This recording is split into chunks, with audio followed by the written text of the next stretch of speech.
आज से हम शुरू करेंगे India struggle for independence by Bipin Chandra. इसमें चैप्टर वाइज वीडियोस आएंगी, इसलिए इसी सीक्वेंस में चैप्टर 1 जिसका नाम है the first mirror challenge the revolt of 1857, जो कि 11 मई 1857 में से शुरू हुआ था, जिसे फर्स्ट वॉर ऑफ इंडिपेंडेंस के नाम से भी जाना जाता है। तो देखो यार, किसी भी वॉर को शुरू या रिवॉल्ट को शुरू होने के या उसकी पूरी कंसिक्वेंसेस के 4 मेन टॉपिक्स, जो 4 मेन पॉइंट हैं वो ये होते हैं जैसे पहला हो गया आपका रीज़न, कि आपकी जो रिवॉल्ट है या वॉर है वो शुरू हुई क्यों। दूसरा हो गया प्रोसेस, किस वे में हुई, किस सीक्वेंस में हुई। तीसरा हो गया पार्टिसिपेशन, किन किन लोगों ने पार्टिसिपेट किया, क्या उनकी भागीदारी या रोल था उस रिवॉल्ट में। और चौथा होता है रिज़ल्ट, कि क्या रिज़ल्ट रहा तुम्हारी रिवॉल्ट का। तो आइए फिर इसी सीक्वेंस में हम चारों की एक एक करके डिस्क्राइब करेंगे, और आपका इसी सीक्वेंस में 1857 का जो रिवॉल्ट था वो पूरा हो जाएगा। चलिए जानते हैं सबसे पहले रीज़न।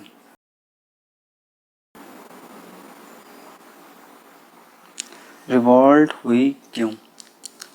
सिपाही म्यूटनी। सिपाही कौन होते हैं? वह Indian soldiers work under Britishers, मतलब वो इंडियन सोल्जर जो अंग्रेज़ों के लिए काम किया करते थे उन्हें हम सिपाही बोलते थे। म्यूटनी मतलब रिबेलियन।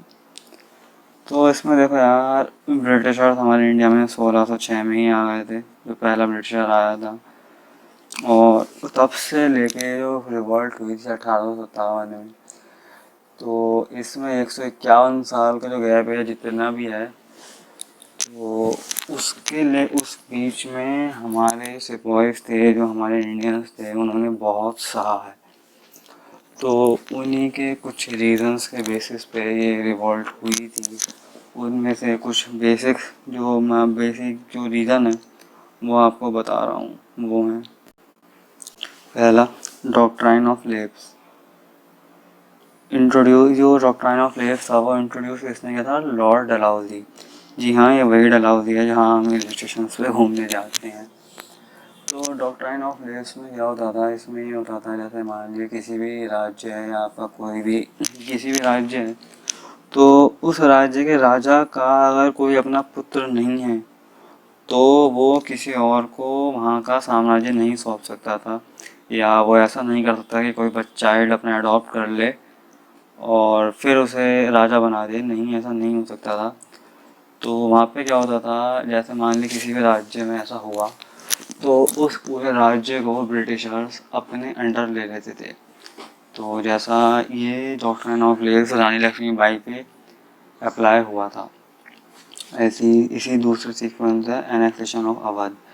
एनेक्सेशन ऑफ अवध में क्या होता था, ये ब्रिटिशर्स क्या करते थे, किसी भी राज्य में जाते थे, वहाँ थोड़े दिनों तक रहते थे, वहाँ देखते थे, फिर वहाँ ये लोग बोलते थे कि भाई तुम लोगों से सरकार नहीं चल रही है, तुम लोग ठीक से काम नहीं कर रहे हो।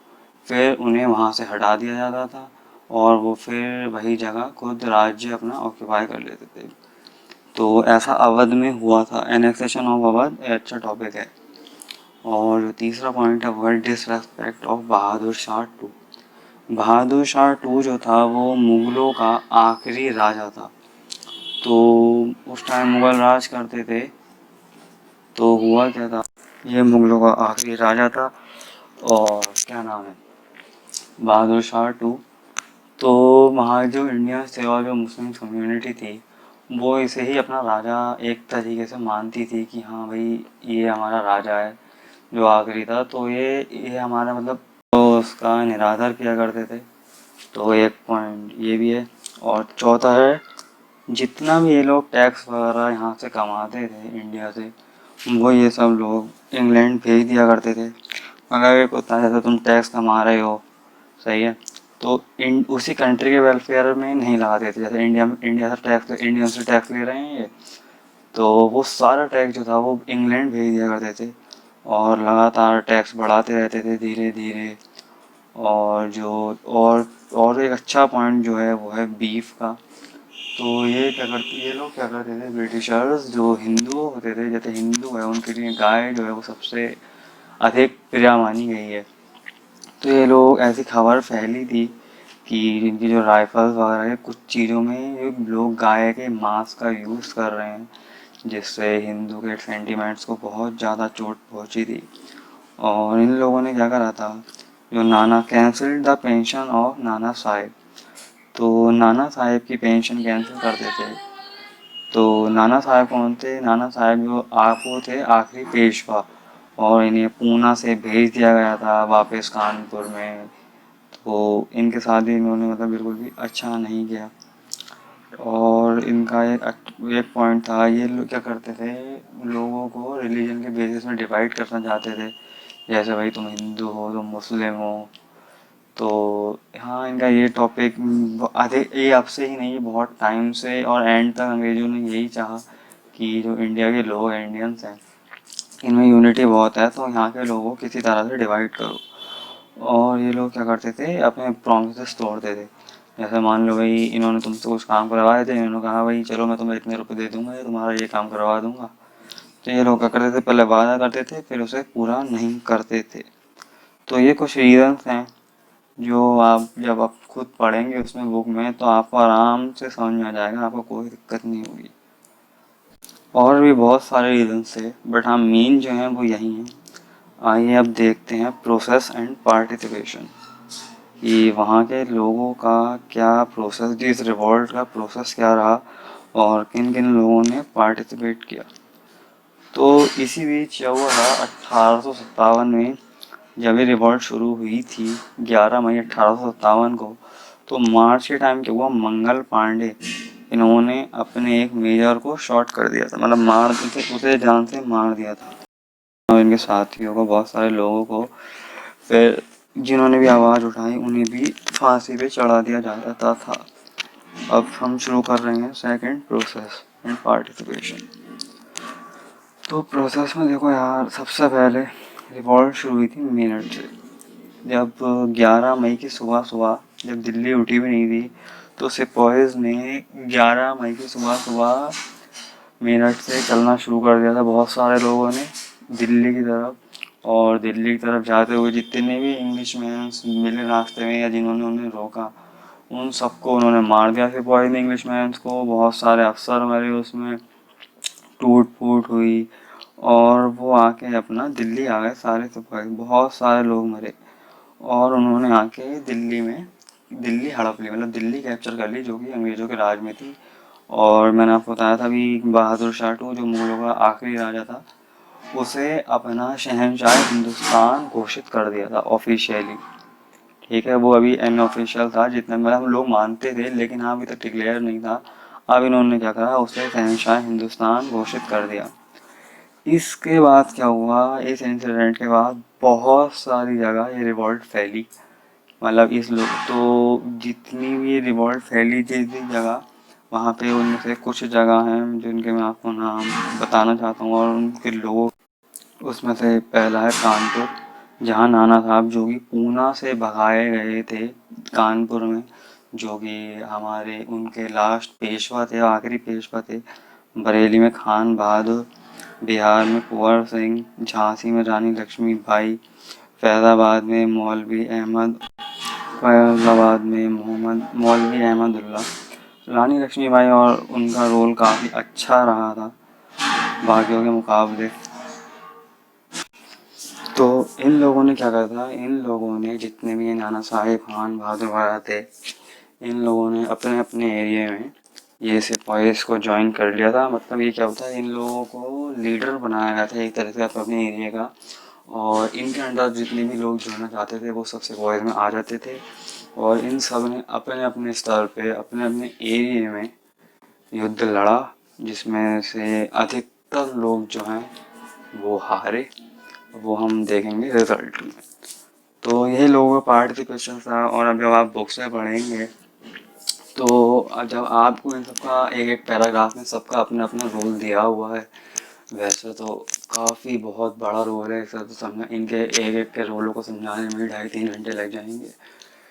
तो आप जो है बस बुक से पढ़िएगा, बहुत आसान है, अच्छा है, मज़ा आएगा पढ़ने में।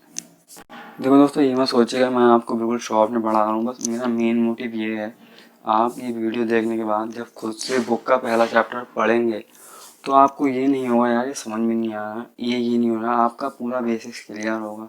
और जब आप पढ़ेंगे तो आपको एक एक लाइन समझ में आएगी और कहीं कोई दिक्कत नहीं आएगी। और कुछ भी समझ में नहीं आए कमेंट सेक्शन में पूछिए, मैं आपका रिप्लाई ज़रूर करूँगा। आइए अब आगे बढ़ते हैं। तो इसमें क्या हुआ था, इस रिवॉल्ट में ये जो नदर्न ईस्टर्न वेस्टर्न इंडिया ने पार्ट लिया था, साउथ में जो सिपॉइज थे उन्होंने बिल्कुल भी पार्ट नहीं लिया था, क्योंकि क्या होता था मद्रास वाला साइड ये जो है साउथ की, इसमें जो सिपॉइज थे वो अंग्रेज़ों का जो था पूरा एरिया अपना, वो यही एरिया रहा था स्टार्टिंग से, कलकत्ता, मुंबई, मद्रास। तो वहाँ पे क्या होता था, सिपाही अगर कुछ वो प्रोटेक्ट वगैरह करते थे तो अंग्रेज उन्हें थोड़ा बहुत पैसा दे के या थोड़ा बहुत लालच दे के कि भाई हम तुम्हारी जॉब में ये करेंगे, मुनाफा करेंगे, ये करेंगे, तो उन्हें शांत करा दिया करते थे। तो यही होता था। फिर उसके बाद क्या हुआ था, रिजल्ट जो आया उसमें रिजल्ट थी, इसका जो रिजल्ट नतीजा निकल कर आया वो थी हार। जितने भी सिपाही थे हमारे वो सब हार गए। तो जो रिवॉल्ट थी इसके 1 साल के अंदर अंदर हर एक जो रिबेलियन था जिन्होंने युद्ध लड़ा, सब ने कोशिश करी रिवॉल्ट जीतने की, बट हाँ एक एक करके धीरे धीरे सब हारते गए। ब्रिटिशर्स ने क्या करा था, सबसे पहले दिल्ली पे कब्जा किया था। फिर धीरे धीरे, क्योंकि दिल्ली को क्या होता था एक तरीके से सेंटर माना जाता था इंडिया का, मतलब एक तरीके से वो था ना कैपिटल, जैसे हम आप जानते हैं कैपिटल, तो दिल्ली को स्टार्टिंग से ही माना जाता था कि हाँ भाई दिल्ली जीत ली तो एक तरह से दिल्ली का राजा है, तो इंडिया का राजा एक तरीके से उसे मान लिया जाता था।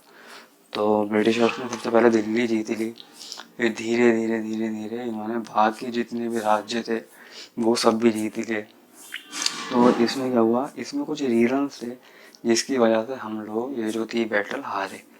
पहला क्या था, as they don't have proper and latest arm and ammunition. हमारे पास जो था बिल्कुल भी जो प्रॉपर लेटेस्ट टेक्निक थी, बंदूक थी, बुलेट्स थी, वो कुछ नहीं था। ठीक है। दूसरा point, they forced to fight with swords and pipe against most modern weapon. जो मॉडर्न वेपन थे ब्रिटिशर्स के पास, जैसे बंदूक वगैरह हो गई, और हमारे पास होती थी स्वॉर्ड और बाएं तलवार वगैरह, हम उन लोगों का मुकाबला नहीं कर सकते थे उन बंदूकों का, इनके स्वॉर्ड्स और उसके आगे। तो एक पॉइंट हमारा ये भी था, हैड नो क्विक। तीसरा पॉइंट आता है, had no quick system of communication. इसमें ये था, देखो यार, रानी लक्ष्मीबाई झांसी, ठीक है, और नाना साहेब कानपुर, तो दोनों में ही काफ़ी डिफरेंस है। तो मान लो जैसे अलग अलग पार्ट में रिबेल हुआ है, अगर दोनों को एक साथ मिलना हो तो उन्हें कम, उस टाइम मोबाइल तो होते नहीं थे या कुछ भी होता था, तो लोग अपने घोड़ों से या चिट्ठियाँ भिजवा देते अपने सैनिकों के द्वारा, तो वो पहुंचने में ही टाइम लग जाता था काफ़ी, इतनी शुरू भी हो जाती थी। तो हमारा जो कम्युनिकेशन सिस्टम था वो बहुत ही बेकार था उनके मुकाबले। और जो मर्चेंट्स और इंटेलिजेंसिया वो होते हैं highly educated people in the society, जो सबसे ज़्यादा पढ़े लिखे होते थे उस टाइम पे, उन लोगों को इंटेलिजेंसिया बोला जाता था। And some Indians are with Britishers. तो ये लोग जो थे मर्चेंट, इंटेलिजेंसिया, ये सब लोग जो थे वो ब्रिटिशर्स के साथ थे। और जो आखिरी पॉइंट है, half of Indian soldiers fought against their own country man. मतलब ये हो, इतने लोग अंग्रेजों के ही साथ हुए थे हम भारतीय, कि हमारे जो सिपाही थे वो आधे से ज़्यादा तो खुद अपने इंडियन से ही लड़ रहे थे। अब खुद सोचो ब्रिटिशर्स तो आए नहीं है, इंडिया थी, इंडियन से लड़ रहे हैं, तो फिर अगर हम जीत भी आते तो हम इंडिया से ख़त्म कर पाते, और ब्रिटिशर्स तो अभी उसके बाद आते।